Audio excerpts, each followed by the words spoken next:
geostrategjin për zgjerim që mund të thëmë për influencë të Kinës është krejtja kundër të atë që njohim ne europianët apo bota perëndimore. Pra, është krejtja kundër ata mendojnë që me ekonomi mund të jenë influencues, pra vinë për shembull në thojë në Shqipëri, bën lagjet e tyre, bën mahallat e tyre dhe pastaj pas 1-2-3 dekadash do të jetë domethënë kinez, por kjo nuk në botën e sotme, sidomos në mileniumin e ri, kjo nuk është duket funksionale, por do të bëjmë me patjetër Kina ka disa zona perfekte për shembull që tashmë kanë dalë propozitive për Kinën, por nuk duhet harruar edhe kjo që Kina investoi me miliarda, me triliona dollar që në Amerikën Latine, pra në Panama, në Venezuela, po ashtu në Indien e Mesme, në Europë të gjitha dhe tashmë gati 80% të gjithë portave, sepse dihet tregtia ndërkombëtare në botë bëhet 90% është përmes anijeve, pra përmes detit dhe mbi 80% e porteve kineze të cilat janë privatizuar ose janë marrë me koncesione për 29 apo për 59 vjet apo për 100 vite, tashmë ja ka marrë Amerika, po të thuash që kanë gjetur vetëm 2-3 të veqe në Europë, por të cilat pa kaluar dhe pa paguar takset për Amerikën përsëri nuk vinë dot në Europë. Në këtë aspekt Kina mundohet, por ne ndoshta mund të bëjmë edhe një gabim metodologjik të cilet e krahasojnë Kinën në Amerikën, por në fakt janë gjëra të ndryshme, sepse Kina nuk është për të qenë gjandari i botës, pra nuk është ajo si Amerika thotë o me dashni, o me luftë dhe të jeshimi. Këtë Kina nuk e ka thënë, sepse di që forca e Kinës nuk është në krahasim me Amerikën është shumë e vogël, por pyetja nëse kthehem me dy fjali pyetjes tuaj, ngrisela është që po Kina mundohet të influencojë, të jetë influencuese në zonat e tjera dhe i ka dalë në fakt edhe një joker në dorë, por se sa do të ja lejoj Amerika këtë në vitet e ardhshme, unë besoj që të paktën tani për tani Amerika nuk i lexon në dorë Kinës, as Rusisë, as një forcë që mund të jetë rivale me Amerikën. A ekziston sokol mundësia për një marrëveshje mes SBA-s dhe Kinës pra pas kësaj vizite, apo do të kemi një tension edhe të mëtejshëm? Në fakt, tensionet janë pak edhe artificialisht e cila me Tajvanin për shembull ne flasim dhe në arenën ndërkombëtare flitet Tajvani, por ndoshta nga që jemi shumë larg Kinës, nuk e dim realitetin e zonës apo e rajonit kinez, sepse Tajvani është një mrena Kinës, pra Tajvani nuk është një shtet i njohur nga bota. Por ka një gjë shumë të rëndësishme pra prodhimin e çipave, është një ndër superfuqitë, vetë është një ndër prodhuesit më të mëdhenj të botës dhe ka dhënë fuqi dhe sa herë në Tajvan vinë forcat ultranacionaliste tajvaneze pra për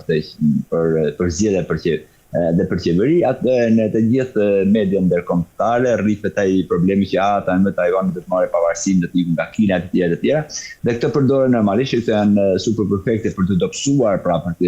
të thithur gjakun avash një superfuqie, pra është shumë e rëndësishme ata problemet e vogla, të cilat duken të vogla, por harxhon shumë energji dhe shumë gjak ai shtet aty. Pra për Kinën është një plagë shumë e keqe e cila nuk shërohet, por jo se është një plagë vdekjepruese për Kinës, por sidomos Amerika këtë përdor si një plagë vdekjepruese e cila në të vërtetë i ka dhënë prioritet edhe në rajon Amerikës. Dhe në këtë aspekt duket pra që do të kemi marrëveshje, por çfarë marrëveshje do të kemi, domethënë, me këtë do të shohim përcimet e Trumpit, sepse edhe ditën e dieshme është shumë interesante që ato që bëjnë anketimet më të rëndësishme të opinionit amerikan thanë që për herë të parë Shtetet e Bashkuara të Amerikës, pa tashmë 2 shekuj, më falni,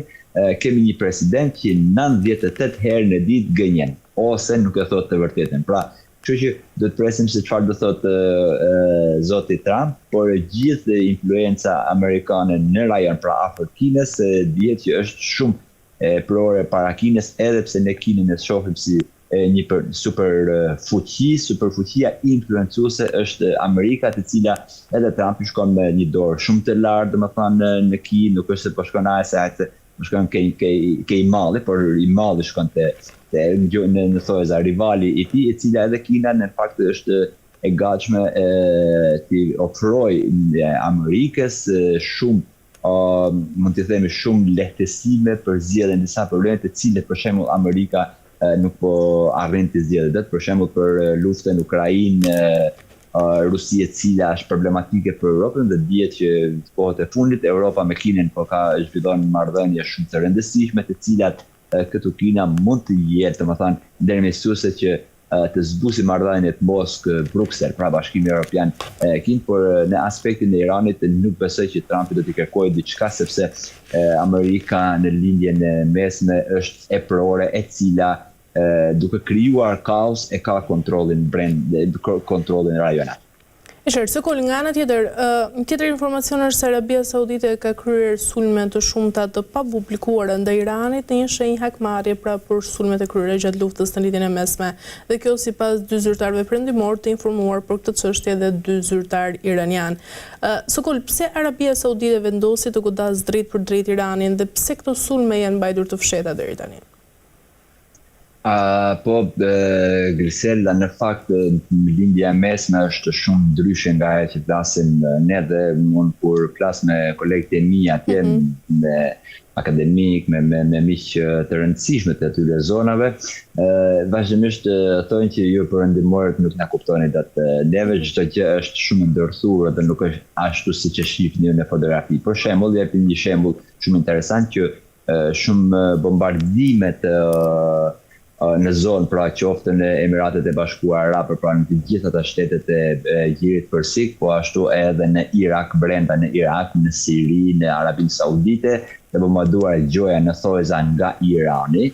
Ata janë bombarduar nga një bazë ushtarake izraelite e cila ka bërë në Irak, i cili qeveria e Irakut, pra shteti irakian, por edhe inteligjenca tjera të huaja nuk e kanë ditur që Izraeli ka arritur të bëjë një bazë aq të madhe sa të juajë të gjitha vendin. Dhe përse e bën këtë Arabia Saudite, po duhet të thënë kjo që në rajon kemi probleme, pra nuk kemi vetëm problemin hebre musliman, por kemi problemin edhe brenda sekteve të gjitha feve. Pra edhe që futet mes tyre kanë problemet e tyre jetike që vrasin e presin njëri tjetrin. Në fakt jo vetëm nuk është për iluzion, por është realitete. Po ashtu edhe në pjesën muslimane, pra në pjesën muslimane sunite kemi probleme etike, pra Iraku, Irani, Siria të tjera, po ashtu edhe në botën shite. Dhe nëse shohim në aspektin e Arabisë Saudite Iran, atëherë do ta shohim pak edhe me aspekt ekonomik, por edhe teopolitik, sepse Irani është, më falni, Emiratet e Bashkuara Arabe, pra princi kurorës, vazhdimisht ka qenë armiku kryesor i Iranit, të cilat dihet edhe problemet shite sunite, por edhe influenca në rajon, sepse Arabia Saudite është e para, domethënë, e botës muslimane në thojza, ku atje shkojnë për haxhe për të gjithë bota muslimane, të gjithë muslimanët nga gjithë bota, kurse Irani është pak ndryshe, por me të vërtet Arabia Saudite ka bombarduar Iranin dhe me të vërtet kanë qenë apo janë bërë nga proxy të tjera, apo nga flamur false, pra ka bombarduar dikush tjetër. Këtë ndoshta mund ta shohim në ditët e vijnë, por ndoshta nuk mund ta dim krejt, por Arabia Saudite dhe princi kuror është shprehur krejt hapas që me patjetër po paguan Amerikën që kjo luftë mos të mbarojë pa eliminuar të gjithë Iranin, sepse është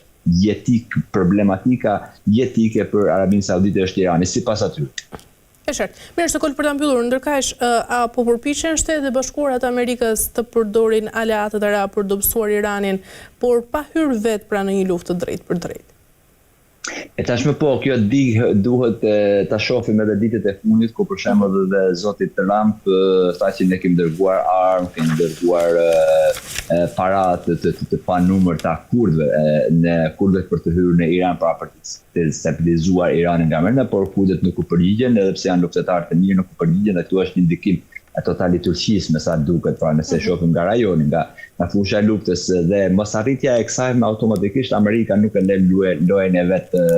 pa e mbaruar, dhe pika kryesore për Amerikën pa me kosto shumë të ulët, ose po të thuash pa kosto në fund të fundit gjitha shpenzimet e kësaj lufte e vendit arabe, Emiratet, Arabia Saudite po ja paguajnë Amerikës. Këtu e shohim që po më perfekte për Amerikën është pra Emiratet e Bashkuara Arabe, sidomos janë flamurtaret për të luftuar, për të vazhduar luftën me Iran, po ashtu edhe Arabia Saudite. Dhe nëse dhe e shohim këtë, ndoshta Katari dhe Kuvaiti nuk mund të hyjnë në këtë, ndoshta nuk mund të dëshirojnë këtë lloj luftët e pafundme, pra siç ishte lufta e Rusisë me Ukrainën, por Arabia Saudite dhe Emiratet e Bashkuara Arabe janë të përbetuara që o ta rëndojmë totalisht Iranin, pra ta bëjmë Irak dhe Siri, pra ta bëjmë shtet formal që mos ketë asnjë lloj forcet, ose kjo luftë mos ndaloj deri në ditë. Pra mund të zgjasë edhe me dekada më radh, ku në fakt kemi pas edhe luftat e tilla mes Iranit e Irakut që ka shpy për 7-8 vite dhe cila ndodhi e kundërta, pra Irani u forcua dhe Iraku ra. E njëjtën gjë edhe Arabia Saudite dhe Emiratet e Bashkuara Arabe kanë dhënë fletën e hapur dhe gjelbër Amerikës, i jemi gati të vetëm na paguaj, por a ka forcën me të vërtetë Arabia Saudite dhe Emiratet e Bashkuara këtë le shumë për të dëshiruar, por ndihma e Amerikës, e Izraelit dhe e vendeve disa vendeve të vogla tjera të rajonit, me vërtetë që këtë luftë mund ta vazhdoj vazhdimisht, por do të thënë edhe kjo që nëse bllokada amerikane ikë, dhe më thënë largohet nga atë ngushtica e Bosforit, pra gjithë gjiri përsik do t'i përkasin totalisht Iranit dhe kjo a do të jetë një përfitim për Arabinë Saudite dhe vendet që duan të luftojnë, pra të eliminojnë Iranin si shtet, ta përpjestojnë apo ta eliminojnë si regjim. Kjo le për dëshuar, por kjo duket që është strategjia e sot në paktën për këtë javë e Amerikës, e cila nuk arriti do të ta marrë për 2-3 ditë apo për 2 muaj atë që pliste në Iran. E qartë, mirë, Sokol kemi arritur në fund, të falenderoj për çdo informacion, ishte kënaqësi. Gjithashtu për mua, faleminderit. Faleminderit shumë. Mirë, shikues nderuar, kemi arritur në fund të kësaj pjese të parë, rikthehemi pas pak në pjesën e dytë për të ndalur sërish tek lindja e mesme.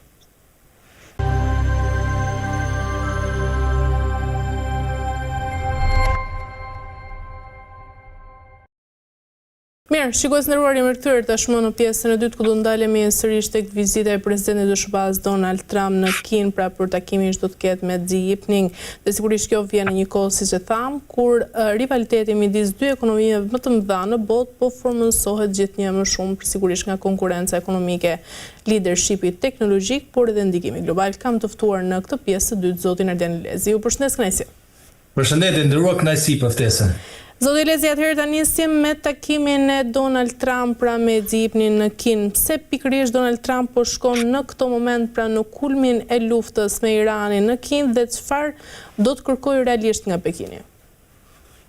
E vërtet është nderuar, siç e thatë edhe ju në parantezë të këtij panelit, arsyet e vërteta janë pikërisht kjo vizitë bëhet në një moment kritik, në marrëdhënies midis dy shteteve, dy aktorë më të fuqishëm sot botë në aspektin edhe konkurrencës tregtare,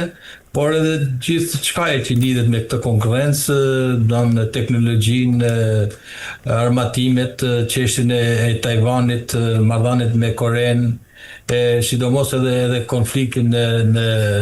lindjen e mesme me Iranin, i cili është në një pikë kritike të konfliktit dhe ky takim merr një rëndësi të veçantë pikërisht edhe për këtë agjendat që janë para tij, ku kushtrohen çështje të një rëndësie të madhe, cili do vendosen edhe armja e marrëdhënieve midis shtetit, po edhe dinamikat e zhvillimeve edhe të konfliktit në rastin konkret, konfliktit në linjën e mesme, ku po diskutohen edhe për pikat për arritjen e marrëveshjes, negociatat të cilat janë, por që nuk kanë ardhur në një moment